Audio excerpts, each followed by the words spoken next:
حکوومەتی هەرێمی کوردستان و حکوومەتی عێراق لەسەر هەمواری یاسای بودجێ عێراق قسەیان کردووە. بڕیارە ئەنجومەنی وەزیرانی عێراقم یاسایە پەسەند بکات، هەموارەکەی پەسەند بکات و بنێردێتە پەرلەمان، لەوێ پەسەند بکرێت بۆی کە کێشە داراییەکانی نێوان هەولێر و بەغدا کۆتاییان پێ بێت. بەڵام ئایا ئەمە چارەسەری کێشەی موچەی فەرمانبەرانی هەرێمی کوردستان دەکات؟ بەغدا تا چەندە پابەندە بەو ڕێکەوتنانەی کە لەگەڵ حکوومەتی هەرێمی کوردستان هەیەی بە تایبەتی پابەندیەکانی بە دەستور. سەبارەت بەم بابەتە زیاتر قسە دەکەم بەڕێز دکتۆر بەشیر حەداد جێگیری سەرۆکی پێشووی پەرلەمانی عێراق لێرە لەگەڵمە. دکتۆر زۆر بەخێر بێت. سپاس بۆ جەناب. با سەرەتا لەوە بپرسم کە پرۆسی چارەسەری گرفتە داراییەکانی هەرێمی کوردستان لەگەڵ حکوومەتی عێراق بۆچی بەم ڕۆژە گەیشت، بەرەو دەڕوات؟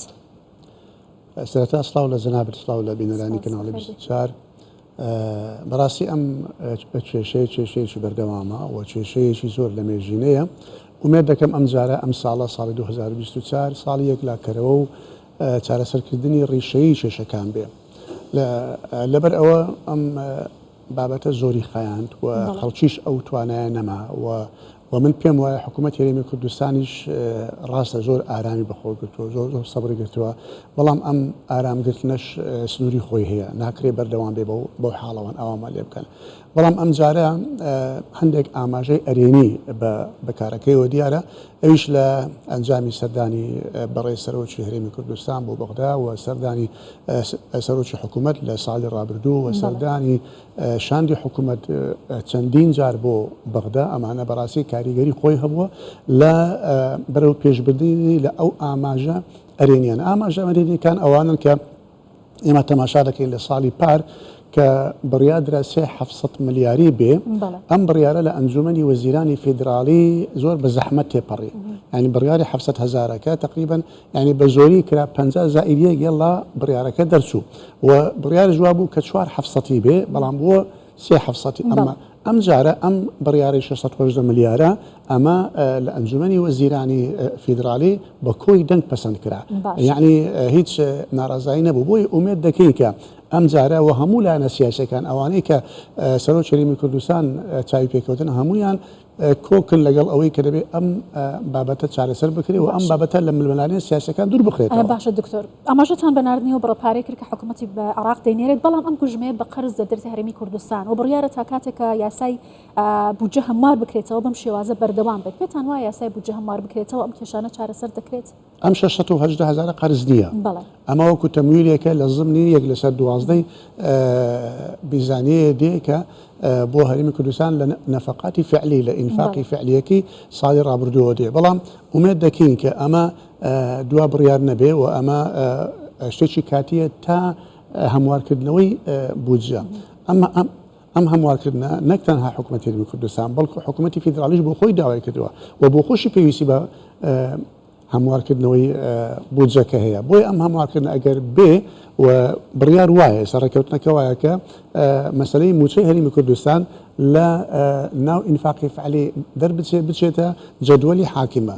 جەدوەلی ئەگەر بچێتە جەدوەلی حاکمە بەبێ دەرهێنانی مەسەلەی نەفەقاتی سیادی و حاکمە و ئەمانە بڕەپارێکە وەکو خۆی دێ و نزیکەی 900 ملیارەکە دەگات هەرێمی کوردستان. بەڕێز شارەزای تەبیعەتی پەرلەمانی کوردستانی پێتان وانییە وەکو ئەزمونەکانی پێشووتر ئەگەر ئەم هەمواری یاسایە بنێردێتە پەرلەمان جارێکی دیکە دژی بوەستێنەوە هەندێک لایەن یا دەستکاری بکەن بۆ نمونە بڕگەی ئینفاقی فعلی کە ئێستا بڕیارە هەموار بکرێتەوە بچێتە سەر بودجێ حاکمە. جا من کەمێکی وان بەوە هەیە کە وەکو گوتم ئاماژە ئەرێنیەکە بەوە یەکەمانە هەموو لایەنەکان و لە ناو ئەنجومەنی وەزیرانش بە کۆی دەنگ بڕیار لەسەر ئەمەدرایە. ئومێد دەکەین کە لە پەرلەمان کێشە بۆ دروست نەکرێت.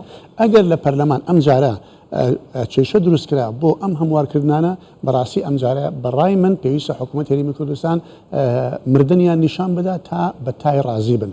یعنی واتە ئەم جارە زۆر بە ئاشکرا و بڕوونی پیان بگوترێت کە ئێمە چوەکو کورد چۆکو لایەنێک لە حکوومەتەکە دەکشینەوە لە حکوومەتی فیدراڵی ناتوانین تاسە بەردەوام بین ئێوە لەگەڵ ئێوە، یعنی خۆمان بە شەریک بزانین ئێمە بە شەریک حساب نەکەن و میلەتەکەشمان ئەوە برسی بکەن. باشە کەواتە پێتان وایە پرسی موچەی فەرمانبەرانی هەرێمی کوردستان و پرسە کێشەی داراییەکانی نێوان حکوومەتی عێراق و هەرێمی کوردستان بە سیاسی دەکرێن و گوشاری سیاسی هەیە بۆی کە تا ئێستا نەتوانراون نەک بە سیاسی دەکرێن، بە سیاسی کراون. بێگومان گومان لەوەدانیە کە ئەو بابەتەوە هەموو بابەتەکانی پەیوەند بە هەرێمی کوردستان چ مادەی 140 بێت، چ مادەی پێشمەرگە بێت، ئەو بەزاندنی سەروەریەکان بێ، هەموو ئەوانە بە سیاسی کراون و ئەمە گوشارێکە بۆ سەر هەرێمی کوردستان دەیانەوێت و وەڕقەیەکی زەخت بەکاری بێنن بۆ ئەوەی ئەجنداکانی خۆیان یان داواکاریەکانی خۆیان داڕوان داوا ناڕەوانیەکانی خۆیان بەسەر هەرێمی کوردستان و بەسەر حکوومەت هەرێمی کوردستاندا بسەپێنن ئەمە گوشار خستنە سەر حکوومەت هەرێمی کوردستان و حکوومەت هەرێمی کوردستانیش بە هیچ شێوەیەک ئەوەی من بزانم ناچێتە ژێرباری ئەم گوشارانەوە بەڵکو داوا لە سەرتاوە ئەوەیەکە لە چوارچێوەی دەستوردا ئەم بابەتە چارەسەر بکرێت. باشە لە هیچ وڵاتێکی فدرالیدا نییە کە لەگەڵ هەرێمێکی فدرالی داوەکو پارێزگایەک مامەڵە بکرێت ئەو مامەڵەیە کە بەغدا لەگەڵ هەرێمی کوردستان دەکات ئەمە پێچەوانەی یاسا و دەستور و ڕێککەوتنەکانە تا ئێستا بەغدا پابندی ئەم خاڵانە نەبووە حکوومەتی هەرێم چۆن دەتوانێت بەغدا پابند بکات ئایا ئەمە ڕێگای دیکەی لە بەردەستا دەبێت؟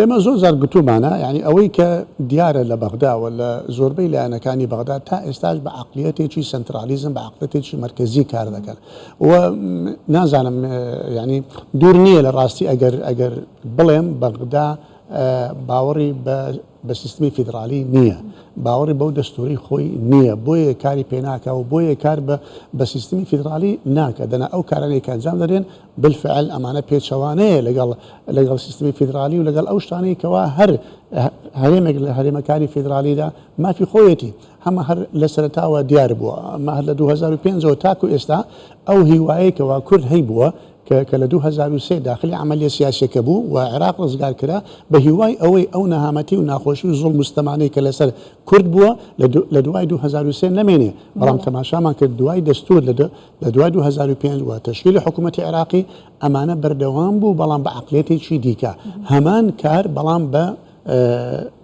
بە کۆمەڵێکی دیکە و بە کەسانێکی دیکە هەمان عقلیەت بەردەوام بووە. بەڵێ لەگەڵ ئەو بابەتانی کە جەنەبت باست کرد حکوومەتی هەرێم بەردەوام نیازپاکی نیشانداوە بەرامبەر بە بەغدا دوایین خاڵی وەرچەرخانی ئەم ڕێککەوتنانە بە شێوازێکی ئەرێنی ڕێککەوتنی نێوان سەرۆکی حکوومەت و محەممەد شیع سوودانی بوو لە دەستپێکی کابینەکەیدا بۆ چارەسەرکردنی پرسەکان بەڵام ئەبینین هەندێک کەس تاکلایەنانە ئەم دەستکەوتانە دەگوازنەوە یا بە شێوازێکی دیکە مامەڵە لەگەڵم پرسە دەکەن ئەم پرتەوازەیە زیان بە بەرژەوەندی و پێگەی هەرێمی کوردستان ناگەێنێت لە بەغدا بێگومان یەک لە هۆکارەکانی قوڵبوونەوەی ئەم کێشەی ئەمانەیە هەر لایەنێک و هەر کەسێک بخۆی بە تەنها بچێ پەیوەندی بەلایەنێکەوە بک و یان کارەکان بکاتە ئی خۆی و کاری خۆی ئەمانە بەڕاستی ئەمانەی کە دەستکەوتووە ئەمانە هەمووی کاری حکوومەتی هەرێمی کوردستانە و کاری شاندەکانی حکوومەتی هەرێمی کوردستانە کاندی سەرۆکایەتی هەرێمە یعنی هەموو دام و دەستگاکانی حکوومەتی هەرێمی کوردستان سەرۆکایەتی هەرێم و حکوومەتی هەرێم و لەگەڵ ئەو شاندانەی کە چوون ئەمانە گەڵاڵە کراوە نەتیجەکەی ئامانجەکەی ئەنجامەکەی ئەوە بووە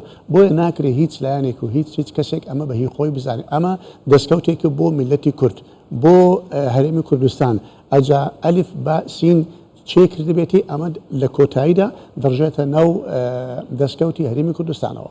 بەڵێ بەڕێز دکتۆر بەشیر حەداد جێگیری سەرۆکی پێشووی پەرلەمانی عێراق زۆر سپاس. زۆر سپاس بۆ جەنابیشتان. زۆر سپاس.